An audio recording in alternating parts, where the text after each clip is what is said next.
La période de déménagement est souvent un incontournable pour les Québécois. On dit souvent que c'est un sport national autour du 1er juillet notamment. Je suis en compagnie de Marie-Hélène, qui est docteure en chiropratique, avec qui on va comprendre et surtout savoir comment bien transporter des objets parfois lourds et moins lourds.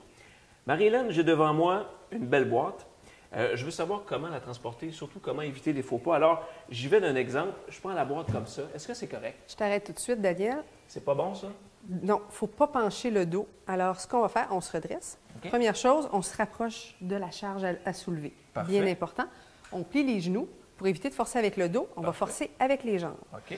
On peut même descendre un petit peu nos doigts plus bas sur la charge. Ouais, bonne et puis idée. après ça, on se relève en poussant avec les jambes. Donc, notre dos ne force pas, il n'est là que pour stabiliser. Comme ça? Ben c'est beaucoup plus facile comme ça. Tout en gardant la charge près de soi. Puis ça, je fais ça comme ça. Non, deuxième erreur qu'on voit fréquemment, Qu'est-ce le que j'ai dos fait? n'aime pas la torsion. Oh. Donc, on évite de tordre le dos. Ce qu'on va faire, c'est qu'on ramène la boîte. Ouais. On va tourner carrément le corps au complet. On tourne les pieds Vers la cible. et on dépose notre boîte à ce moment-là. De cette façon-là. Exactement. Ah, c'est tout simple. Alors, je reprends la bonne routine. Donc, je reviens comme ça, On replie les genoux. je replie les genoux et je dépose Et la on charge dépose. comme ça, de cette façon. Exactement. Ah, j'aime bien. Ça, c'est une boîte relativement petite. Oui. Il existe des plus grosses charges. Est-ce que vous recommandez un maximum de charges ou, je sais pas moi, des boîtes à un certain maximum pour les gens qui déménagent? On essaie d'avoir des boîtes qui ne sont pas trop grosses. Comme ça, elles ne seront pas trop lourdes parce qu'on ne pourra pas les charger Bonne idée. de façon trop importante. C'est sûr qu'il ne faut pas mettre trop de choses lourdes, les livres, la vaisselle. Donc, on essaie de ne pas remplir trop la boîte et de bien stabiliser les objets à l'intérieur. Donc, Comment si on dire? met une boule de bowling dans une boîte, elle peut nous déstabiliser et puis entraîner des blessures. Qu'est-ce que vous recommandez comme outil de travail lorsqu'on fait un déménagement?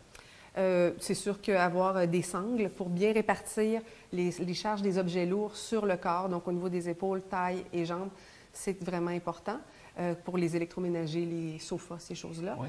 Sinon, d'avoir ce qu'on appelle un diable, Oui. donc un C'est une chariot, roulette, là. un chariot à roulettes. On peut empiler plusieurs boîtes, donc faire de meilleurs voyages ou transporter des objets lourds avec le diable. De quelle façon on doit se préparer? De quelle façon on doit s'habiller aussi lorsqu'on fait un déménagement? On s'habille confortablement.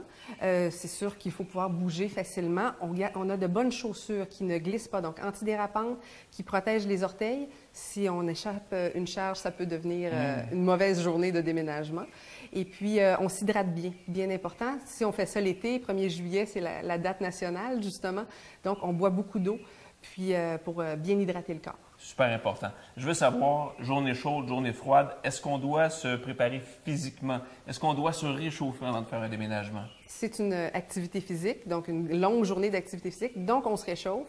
Alors, on fait un petit peu de cardio, on active la circulation, marcher rapidement, sauter sur place, des petits pas de course, quelques étirements, on n'oublie rien, les bras, les jambes, des rotations du tronc pour bien se préparer. Et est-ce qu'on peut commencer avec des charges plus raisonnables comme cette boîte ou on peut s'attaquer déjà avec des gros morceaux après un bon réchauffement? On peut commencer avec quelques petites boîtes, mais de faire les objets lourds au début de la journée pourrait être une bonne idée parce qu'on est moins fatigué, Ouais. on va moins se dépêcher et on risque de le faire de façon beaucoup plus adéquate.